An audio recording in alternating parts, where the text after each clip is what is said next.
Hello Saber friends, this is Shane from Saberbay here with a video for the newest hilt that has just finished, the Imperialist Tormac's Ghost. Start by showing the really pretty box art designed by our friend Christian Cruz. He always does a great job. And we have the collaborators all on the front of the box with myself at Saberbay, Kessel Custom Sabers, and 5280 Concepts, who did the designing and engineering. And just a couple little shots of the sides, some nice little designs. Really nice, always happy with his work. Anyway, so we'll get to the unboxing, and this video should cover most of the general assembly, some how-tos, tips and tricks, stuff like that. So if you are a customer who has already ordered this, or you're thinking about ordering it, and you want to know sort of how it comes apart and a few more details, this video should be helpful for you.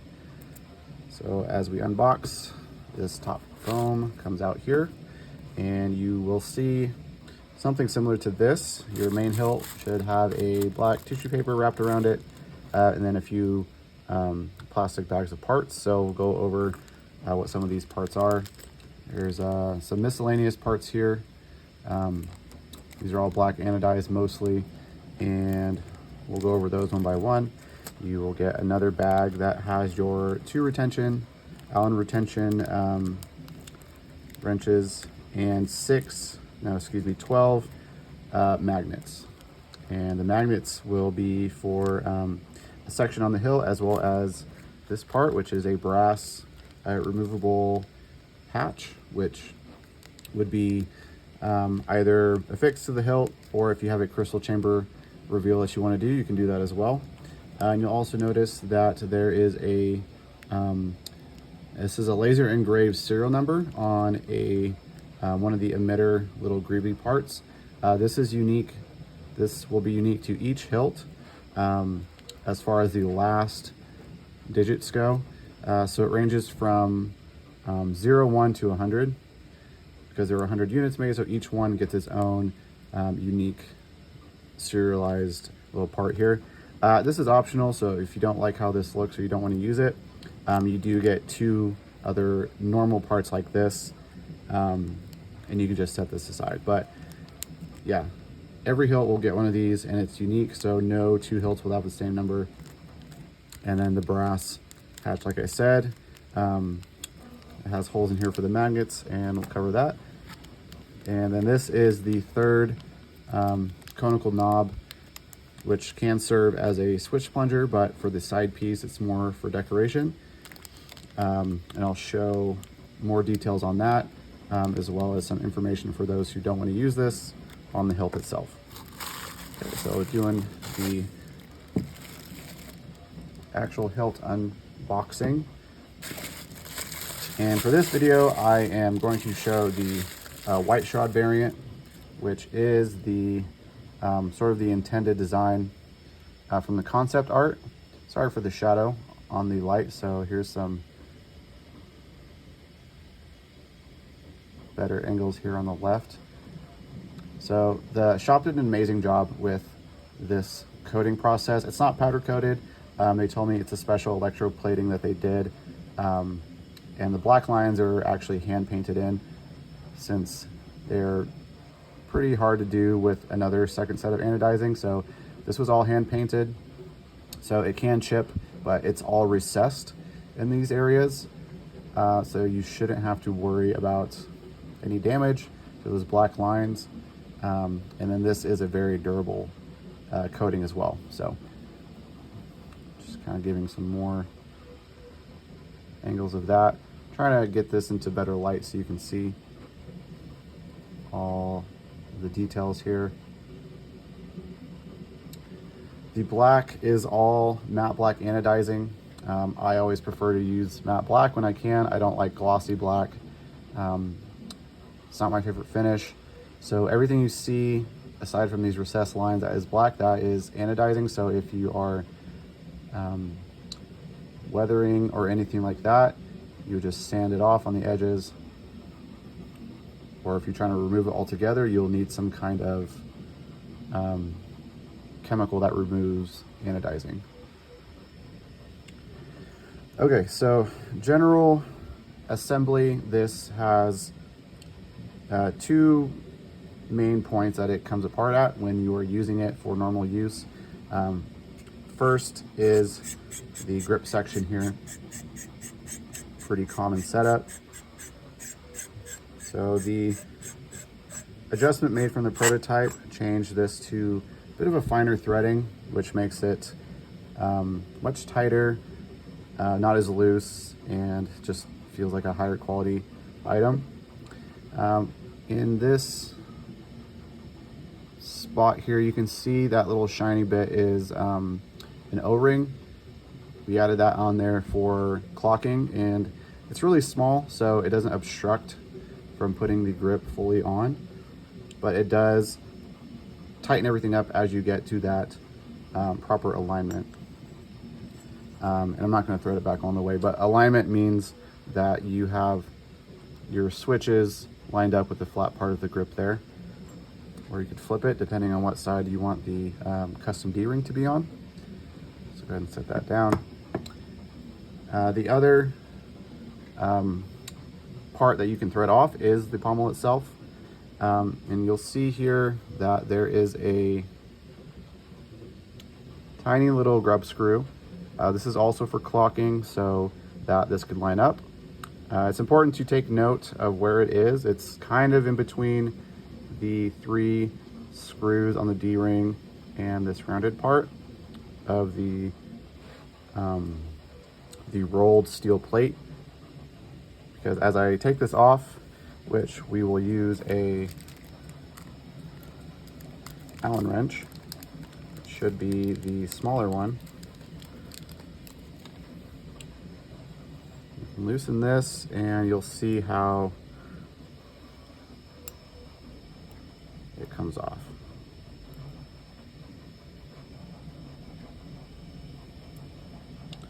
And I think they might need a different Allen wrench for this. It's not quite gripping. They over tighten this, so just give me 1 sec. Let me grab a different Allen wrench.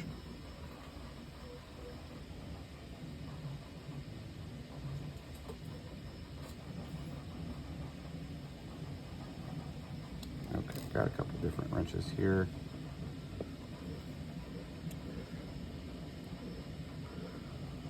There we go. Okay, so the good part is you don't necessarily have to do this a lot because you'll probably just be removing this part from the middle of the grip. Okay, you need to do that a little bit more. All right, and then just be careful not to lose that screw. It's not life or death. If you lose it, it's easy to replace, but just makes your life easier to do this on a flat surface. Okay, so comes out, has a pretty fine thread. It's actually a finer thread than the grip. So just bear in mind, don't cross thread anything, it can strip. And you'll see that there is, let me move that out of the way. There's a little notch here. They notched that out so that the retention screw can go there and not mess with any of the actual threading. So that's what that notch is for.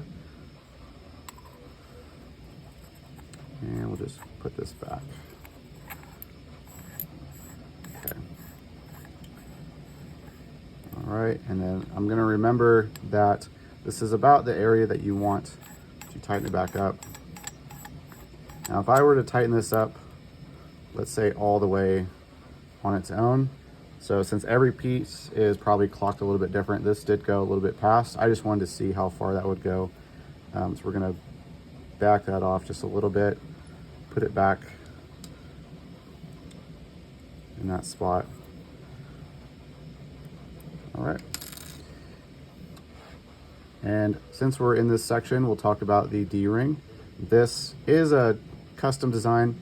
I think it's really cool since it's a very uncommon shape. You can remove it if you take these 3 screws out. if you're gonna do any weathering or anything. This D-ring will probably be very hard to get out, since during the assembly process, to avoid any deformities of making these parts separately, they formed the D-ring first, and then they rolled this little steel plate, this very thin steel plating around the D-ring at the same time. So they kind of made the parts together, and that kept the shape of this, this sort of unique shape that we wanted to keep. Otherwise, if they had to kind of open it and then clamp it down, these would have looked pretty ugly. So as long as you aren't worried about that, we didn't think anyone would really mind, since I don't know how often you're going to want to replace this D-ring, but that just kind of talks about the unique shape and sort of mounting mechanism that we went with on it. And I think it's really cool. It's pretty unique, that, you know, whole like rolled metal look. It's pretty awesome. Okay, now disassembly of the whole upper section. There are a few things that you'll need to take apart, like if you're going to do an install or anything like that, and install like switches and your accent lighting. So first part that is really easy to do. This little brass piece, so it's threaded in, it's not glued in, so it's more secure than just a press fit. We added, let's see if I can show, yep. So there's a little notch there that you can get a flathead screwdriver in, and I have one here. All right, so just, you want to back that out. Okay, and that just kind of fell through. All right. So this little brass little guy here has some threads, the notch. Okay, so that's step one. You can see it's got a little threaded hole there. Sorry I keep pulling this off center. Just this big shadow is making things hard to see. And then next you're going to take off these buttons, which should be pretty easy. They should just unthread just like that.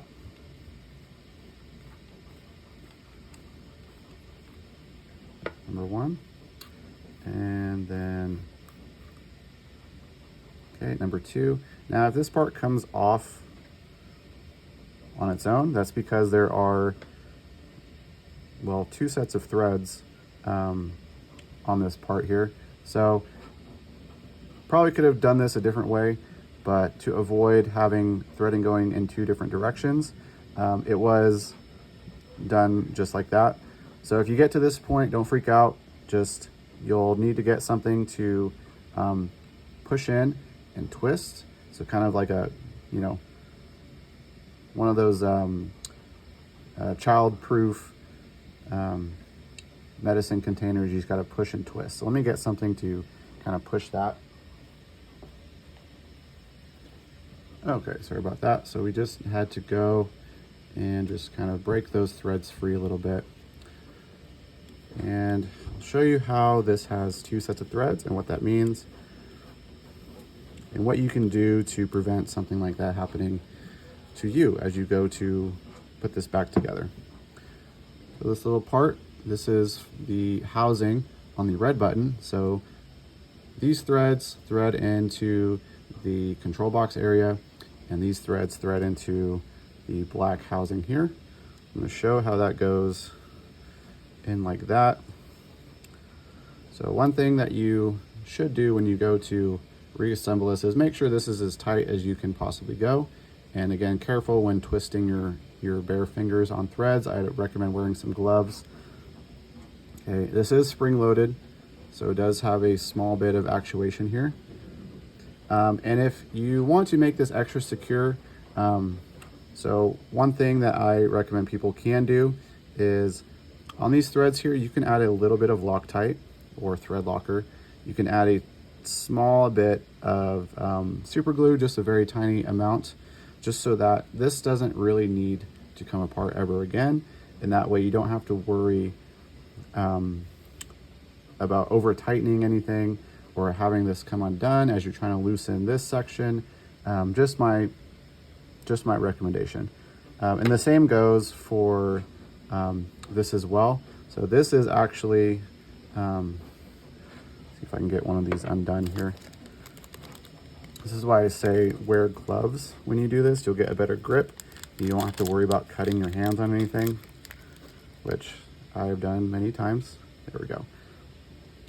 So I'm going to loosen this just a little bit. There is a spring in here on the inside that if you loosen enough,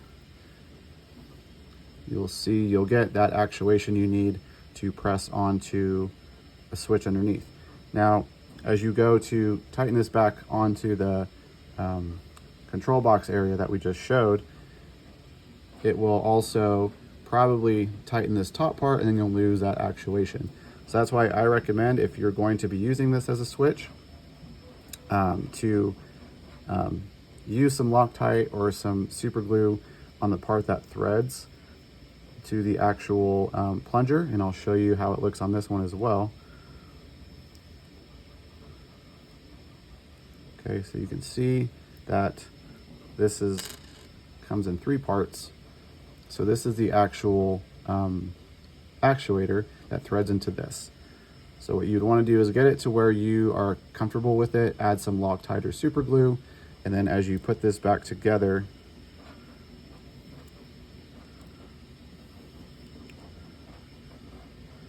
you're just not going to, maybe I should do this the correct way. As you put this back together, just make sure you get that depth that you want on the actuation, and then lock it in place. So you see that would be an extreme amount, and that would stick out quite a bit. So we're going to go ahead and tighten that back up. Yep, and we'll say that's probably a good spot. But I'm going to tighten that back up all the way just for now. Okay, so that took a bit longer than we wanted to in this case, but we're going to get right back into disassembling the rest of the upper section.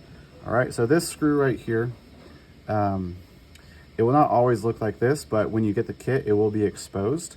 There is a part in one of these bags. Let's take out some of these black parts here, lay those out. Okay, so this little piece right here, this goes over this screw once you are done reassembling or whatever you're doing with it. This goes right here, just right over the top. And you'll just glue that in place, and that covers your screw. But just wanted to show that there is a part that covers this, but we're gonna get back to the disassembly. And now we're gonna use our other Allen wrench. I can take all the magnets off it. And we're going to take this screw out. Okay, set that to the side, and then we'll get this control box removed. Okay, now you can see it's kind of a tight fit. It looks like I had some residue underneath from when I was trying to take out that switch before. So you won't have any debris or anything. I just had some that fell off this guy when I was trying to take it out. So that's on me. Poor representation of what is actually going to be on the video. But so we have this done, and you'll see that there are some cutout holes here. These are going to be for your switch wiring. This center one is where the screw goes that we just took out. And this little guy was a new addition that you can't see it. It's hard to show here on camera, but initially this piece, this little grenade looking guy, was sort of a free floating item. So I wanted to basically secure this with the retention screw, and on the inside there is a small screw that you would be able to get in there and take that off if you wanted to remove this part specifically. So that's all this is for. So if you're wondering how to remove this piece, you just use this access hole. See, you can actually see it a little bit on camera there. there is a screw directly underneath this hole, and it's sort of like a reverse retention hidden screw thing. But that's how that is designed. So if you're trying to get this off, just remember that there is a screw holding it in. Okay, next, this bunny ear section also has a screw. This screw is going to be visible most of the time, just kind of how it was made. But this does come off. It does come off using the Allen wrench.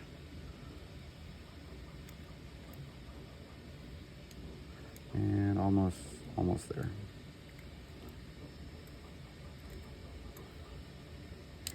Okay, we got that out, and the part that just fell out is a clear little acrylic piece, which does have a purpose. It has a little slot right here, which you put the rounded end first, and there is actually a printed holder for a single tiny little pixel that you can wire up in this area here. Since it's sort of all recessed, there is space here to add some wiring, and that way you can illuminate this little guy. And I think it's hard to see here on camera, but this will have some shine through effect if you want to wire this up. But it is a separate part, so don't lose that. I'm gonna set that to the side. Okay, and at this point, I think we should be able to slide this off, just like that. Okay, so you can now remove the shroud. You're gonna do something with that part. Now we'll have also an easier way of seeing and getting to this part. But you can also take apart this emitter section here.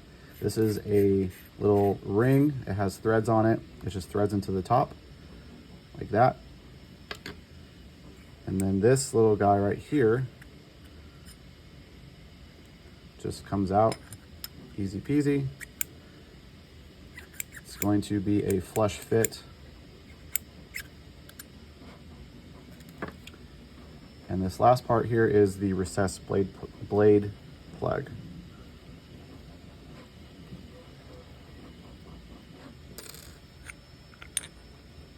And this is a short little guy, but it is, again, shine through acrylic and polished brass, but looks really nice. There is no change in inner diameter as you look down here, but this is 1 inch all the way throughout. So when you're putting this back in without a chassis, because a chassis will ideally go all the way up to where the blade plug stops, and then it can rest on that, you just make sure you have it sit flush. You can see where it changes right there. Sit flush with that section, and that's the appropriate location for the blade plug. These little holes right here, this is where you're going to install your magnets. So there are 6 holes for 6 magnets. They are 2 millimeters deep, which match the depth of the magnets themselves. They're all identical, and that is what you get 12 of them for. So you'll put 6 here, and you'll put 6.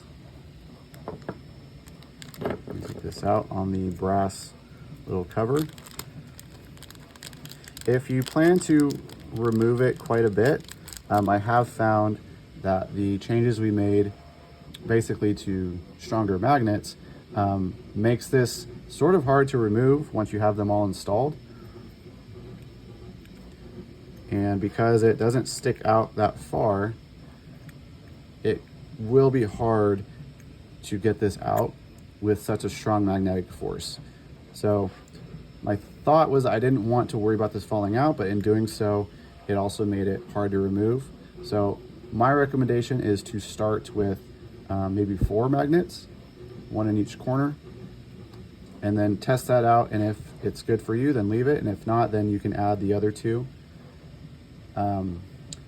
Yeah, otherwise you don't want to be sitting here trying to finagle and struggling with that part, but it is very secure. So if you are just looking for a display only for this and you're not going to remove it for anything, add all 6 magnets. Or if you know that you want it to be absolutely permanent, then just skip all the magnets altogether and just glue this in place. But that's what the magnets are for, so that you can remove it if you want. This hole right here on the side, this is going to be the matching threading to one of these knobs. They all have the same threading. I'll just show it. It goes thread in once the shroud is on. It doesn't go in quite as deep, but I say that the knobs are optional if you don't want to have this on the side, because some people have said that they are not a big fan of the big knob, but it is part of the design. I think it looks cool. However, if you are not and you want to change that, that's why I also am fine sharing the details of the threading, because it's really not a big deal, which is an M16 thread. So if you want to replace this with something else, like more flush, or you just want to put like some kind of a plug or something there, or just leave it open for, I don't know, some other kind of reveal.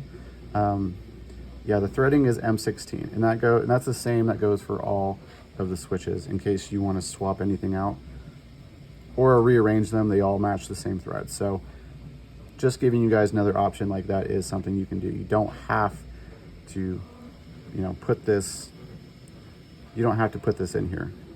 Let's see if I can actually show. Yeah, so let me see if I can get this lined up a little bit harder, since I took all the parts out.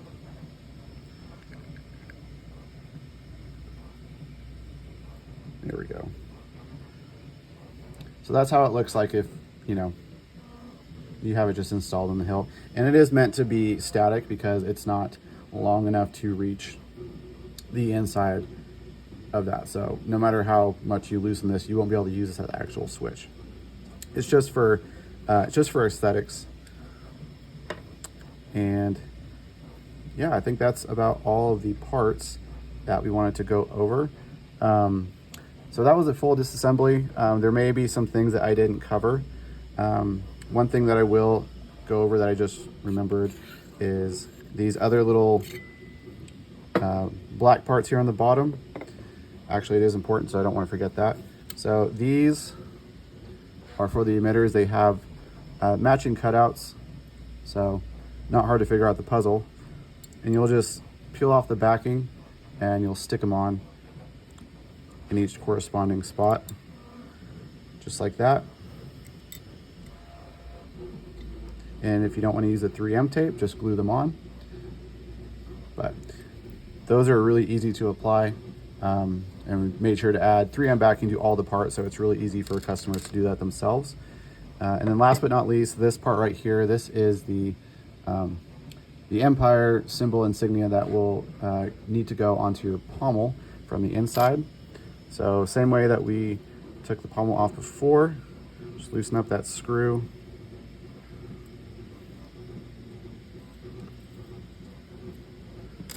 You'll see it's just an open hole for now.